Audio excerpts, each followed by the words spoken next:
Ubadə ibn Samit, Allah ondan razı olsun, rəvayət edir ki, Peyğəmbər sallallahu aleyhi və səlləm belə buyurdu: Kim Allahla qarşılaşmaq istəsə, Allah da onunla qarşılaşmaq istəyər.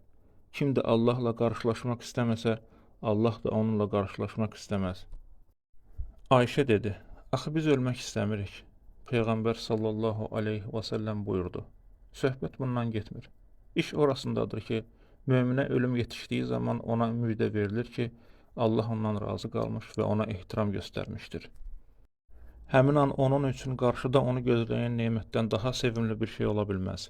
Odur ki, o, Allahla qarşılaşmaq istəyir, Allah da onunla qarşılaşmaq istəyir.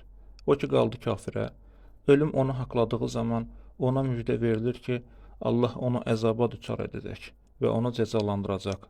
Həmin an onun üçün qarşıda onu gözləyən bəladan daha pis bir şey ola bilməz. Odur ki, o, Allahla qarşılaşmaq istəmir. Allah da onunla qarşılaşmaq istəmir. Buxari 6507-ci hədis.